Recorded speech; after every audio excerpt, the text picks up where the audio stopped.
क्या करें भाई, बहुत चमक रहा है भाई, इनका दिल लग रहा है। हाँ हाँ हाँ हाँ। भगीना भगीना भगीना का ख्याल रखे। हाय गाइस, अस्सलाम वालेकुम, नमस्कार सभी लोगों को। आज आप लोग को ये बात मुझे बतानी है कि मेरे जो नाना थे वो इस दुनिया में नहीं रहे। आज रात को 2 बजे उनका इंतकाल हो गया और हम लोग के सामने ही हुआ। हम लोग जहाँ रहते हैं वहाँ से वॉकिंग डिस्टेंस पे ही, मतलब समझ लो 10 मिनट की दूरी पे ही, जो मैंने दिखाया था आपको पिछली वीडियो में, मेरे पूरे नानी का घर है, खाला का घर है, आमने सामने। और हम लोग का पूरा बचपना ही वहीं बीता है। तो जितने भी अटैचमेंट्स हैं ना, फैमिली वाले, ख़ानदान वाले, वो वहाँ से सबसे ज़्यादा रहे। पहले पापा गए, फिर मम्मी को ना नानी बहुत ज़्यादा, मतलब क्योंकि अब जब एक बेटी का हस्बैंड इस दुनिया से चला गया तो जाहिर सी बात है सब केयर करेंगे। नानी सबसे ज़्यादा करती थी, नानी को ज़्यादा टेंशन लगी रहती थी क्योंकि बच्चे हम लोग छोटे छोटे थे, बहन भाई सब लोग छोटे छोटे थे। जाहिर सी बात है होगी तो 2005, 6, 7, 8, 9, 10, 2010 में मेरी नानी का इंतकाल हुआ। उनको ब्लड कैंसर था। तो 5 साल के पापा के जाने के, सबसे बड़ा झटका पापा के जाने के 5 साल के बाद अम्मा चली गई। अम्मा बोलते थे हम लोग, अम्मा अब्बा, अब्बा नाना को, अम्मा नानी को। फिर वो जो अम्मा की जगह थी वो दे दी गई खाला को, क्योंकि खाला बड़ी थी सबसे। लेकिन अब खाला को थोड़ा और उस नज़र से देखने लगे थे हम लोग कि मतलब अब अम्मा के बाद यही हैं। 12 साढ़े 12 साल बाद अम्मा के जाने के बाद खाला चली गई। खाला का तो ऐसा हुआ जिससे मैंने आप लोगों को बताया कि अचानक से कार्डियक अरेस्ट हुआ और कुछ भी कहा नहीं जा सकता इस चीज़ में। मतलब यार, खाला की जो डेथ है वो इतनी शॉकिंग है हम सभी लोगों के लिए कि एक टाइम भी ऐसा नहीं निकल पा रहा है कि उसको भूल पाए। मतलब कुछ कर भी रहा हो ना तो वो चीज़ सामने आ जा रही है, क्योंकि वो बड़ी शॉकिंग डेथ है खाला की। मेरे पापा का ट्रेन एक्सीडेंट हुआ था, एक रीज़न था, एक्सीडेंट हुआ है। मेरी नानी को ब्लड कैंसर था। माँ 12 14 या 12 साल तक तो ब्लड कैंसर से पूरा उन्होंने सरवाइव किया, जो कि इतने चांसेस शायद नहीं होते हैं ब्लड कैंसर में सरवाइव करने के। वो भी एक रीज़न है। लेकिन खाला का ऐसा नहीं था। कल सब लोग मिल के आए, ना बीमार ना कुछ, थोड़ा सा बस नॉर्मल कफ जो होता है, कफ ठंडी लग जाती है, सबको ही लगती है, किसको नहीं लगती ठंडी भाई। तो वो चीज़ हो गई यार, नहीं बचा पाया कोई। खाला एक्सपेक्ट करती थी हम लोगों से कि हम लोग करें, क्योंकि मेरी खाला के बेटियां हैं, बेटा है नहीं। तो बेटा हम ही लोग बनते थे, लेकिन नहीं बन पाते थे, नहीं बन पाते थे, नाम के बन पाते थे बस। कुछ कर ही नहीं पाए, कुछ नहीं कर पाए। और जाने के बाद बड़ा रियलाइज़ हुआ कि शायद कुछ कर देते हैं, कुछ नहीं कर पाए। उनको कुछ चाहिए नहीं था, उनको हम लोग से कुछ चाहिए नहीं था। उनको बस हम लोग से एक होता ना, एक हाथ पे हाथ रख के कोई भरोसा दे दे कि तू खड़ा है मेरे साथ, बस ये चाहिए था। वो तो कर देते थे हम, वो हम कर देते थे। खाला को हाथ पकड़ के बोल देते थे, खाला है टेंशन ले रही हो, है ना। लेकिन यार ये होना था तो हो गया, इसको रोका तो जा नहीं सकता था क्योंकि अल्लाह ताला की मर्ज़ी थी इसमें। इस चीज़ से हम लोग उभर रहे थे। फिर ये 10 दिन के बाद, 10 12 दिन के बाद, 10 दिन के बाद ये मेरे नाना कल 2 बजे फ़ोन आया और 2 बजे हम लोग भागे। तो जो हम गए तो रूह निकल ही रही थी, हार्ट बीट तो ऐसे ऐसे, मतलब बहुत आ रहा, धीरे धीरे। फिर विद इन 5 मिनट्स, 4 मिनट्स और 5 मिनट्स में इनका भी इंतकाल हो गया। तो वैसे जब एक इंसान छोड़ के जाता है ना, तो उसकी सारी की सारी बातें आपके दिमाग में गूंजती हैं। अब्बा बहुत सारी स्टोरी सुनाया करते थे, कहानियाँ सुनाया करते थे। उनको हम लोग ने बुढ़े होते हुए देखा है। उनका 2002 में का रूप देखा है, जब वो हम लोग को लगते थे कि ज़ईफ़ हो गए, लेकिन वो ज़ईफ़ थे नहीं। 2002 यार, बहुत टाइम हो गया उसको भी, 20 साल हो गए। 2002, फिर उसके बाद उससे फिर 2005 का रूप देखा है अब्बा का, 2010 को देखा है, 2015 देखा है, 2020 देखा है, 2022 देखा है, 23 में इंतकाल हुआ, सब देखा है।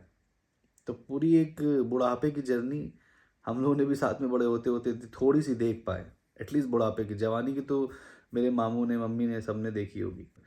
जवानी की सारी स्टोरीज सुनते थे अब्बा से, बहुत बातें बता के गए यार, बहुत बहुत सारी बातें, अपनी अपनी पूरी शादी की स्टोरी, अपनी पूरी हर एक चीज़ की बहुत सारी बातें बता के गए अब्बा। बहुत सडन उनकी शादी भी हुई थी। उनकी शादी के मतलब समझ लो कि मेरी नानी की शादी हो किसी और से रही थी, और तो बारात का सिस्टम ये था कि बारात आनी थी, तो वो जो बंदा आना था वो बंदा नहीं आया। उसका किसी कोई कोई बिजनेस से रिलेटेड काम था कि क्या था, वो आ नहीं पाया। तो अब आ नहीं पाया, इज़्ज़त रखने के लिए जल्दी जल्दी किसको क्या किया जाए, तो मेरे अब्बा के जो अब्बा हैं, दादा, पर तो उन्होंने बोला कि इनसे कराते। तो एक्सीडेंटली शादी भी हुई इनकी, बड़ी इसके ऊपर कभी मैं बात बताऊंगा, मम्मी से पूछ के, मम्मी बताएंगी पूरी बात क्या थी। बहुत और बहुत सारी ज़िंदगी में अल्लाह ने पैसा दिया तो बहुत बहुत ज़्यादा दिया। और क्योंकि एक होता है ना, एक इंसान बहुत पढ़ा लिखा होता है, बहुत पढ़ा लिखा होता है, और या तो बहुत बड़ा बिजनेस होता है, तो एक्सपेक्टेड होता है कि हाँ ये तो कर ही लेगा। लेकिन मेरे नाना का ऐसा नहीं था, बहुत ज़्यादा पढ़े लिखे नहीं थे, 12th या ग्रेजुएशन थे। शायद उनके साथ के कोई लोग इतना सोचते नहीं होंगे कि वो इतना पैसा कमाएंगे, लेकिन उन्होंने किया अपनी एज में, शादी के बाद शायद किया, लेकिन किया, अच्छे से किया। सखी आदमी जो होते हैं ना, अल्लाह को पसंद होते हैं, सखी आदमी थे हमारे नाना। लास्ट के दिनों में तो ऐसा होता है कि ऐसा होता था कि खिड़की है बाहर, खिड़की के बाहर से बुलाएंगे, इधर आओ, इधर आओ, इधर आओ, आगे। मतलब एकदम जो बच्चा होता है ना, लास्ट के 2-3 महीने, 6 महीने में, तो ये एकदम बच्चों की तरह हो गए थे। हंस रहे हैं हम लोग तो हंसने लग रहे हैं, फिर सेंसलेस सेंसलेस वाली बात कर रहे हैं, टीवी का वॉल्यूम तेज कर दे रहे हैं, मतलब सब चीज़ें पूरा सच दिखा के, नाना तो पूरा सच दिखा के गए हैं मेरे अब्बा, कि देखो नेचुरल डेथ कैसे होती है, एकदम सच दिखा के गए। 3 दिन पहले वीडियो बनाई हमने साथ में बैठ के, 6 दिन पहले सॉरी, और देख लो, नेचुरल डेथ भी देख ली, एक्सीडेंट वाली डेथ भी देख ली, और जिसको कुछ ना हो, जैसे मेरी खाला, वैसी डेथ भी देख ली। बड़ा सूना सूना सा हो गया, सबको ही लग रहा है, सबको लग रहा है। स्पेशली मामू, मेरी मामू ने बहुत बहुत किया उनके लिए, बहुत अपनी ज़िंदगी कुर्बान कर दी एक तरह से, मामू ममानी और उनके बच्चों ने। बहुत ज़्यादा पैसा कमा लेना या बहुत बड़ा बिजनेस खड़ा कर देना बड़ा आदमी बनना नहीं होता। बड़ा आदमी वो होता है जो अपनों को जाता हुआ देखे, जो अपनों की बीमारियों को झेले। तो ये इन लोगों ने बहुत किया है यार। तो सबसे ज़्यादा, हम लोग से भी ज़्यादा तकलीफ़ उनको है। सबसे ज़्यादा तकलीफ़ मुझे ये लगी कि यार, मतलब जो पता था ही अब्बा जाएंगे, जाना था ही, लेकिन यार जब हम रूम देखा ना, वो कितने सालों से उस रूम में बैठ के न्यूज़ देखना, नमाज़ पढ़ना, तिलावत करना, टहल के आके, वो मतलब वो रूम ही उनका ऑफिस था, रूम ही उनका सब कुछ था। आज जब वो रूम मैंने खाली देखा है गाइस यार, मतलब उनकी कोई भी चीज़, एक गिलास भी आप जगह से हटा नहीं सकते थे। वो जो रूम जाने के बाद जो हम गए हैं, हम, मम्मी, खाला वाला सब लोग वहाँ पे रूम में बैठे थे, बाहर के ही साइड उसकी खिड़की है ना, बाहर के रोड को दिखाती है। तो जो खालीपन रूम को देख के आया, अरे एकदम अजीब लगा। हमने कहा यार, मेरे सामने, हम लोग के सामने नहीं होना चाहिए था ये।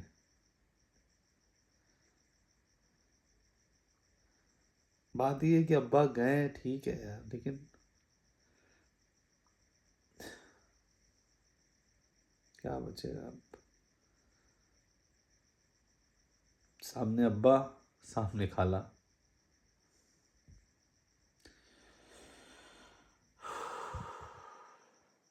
घर में बाप नहीं, वहाँ नाना नहीं, वहाँ खाला नहीं। तो बस ये कहना चाहते हैं कि कोई भी कभी भी जा सकता है, पूरी तरह से प्रिपेयर रहना चाहिए। सच है, ज़िंदगी का सच है, कभी भी कोई भी जा सकता है। अब हमें क्या, फिर से वीडियो बनाएंगे, फिर से घूमेंगे, फिर से अपने अपने काम में लग जाएंगे।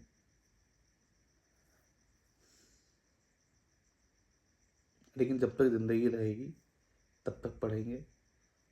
और खाला के लिए भी, क्योंकि मैं जब तक अभी तक ज़िंदा हूँ ना, अभी तक जब भी सजदा में सर गया है और दुआओं के लिए हाथ उठाया तो पापा के लिए दुआ की है। लोग ऐड होते रह रहे हैं, जब तक मेरी ज़िंदगी रहेगी तब तक इनके लिए दुआ कर सकते हैं और करेंगे, यही कर सकते हैं बस। बाय, अल्लाह हाफिज़, टेक केयर, अपना ख्याल रखो। थोड़ा सा बैड टाइम चल रहा है हमारे साथ, लेकिन ठीक हो जाएगा।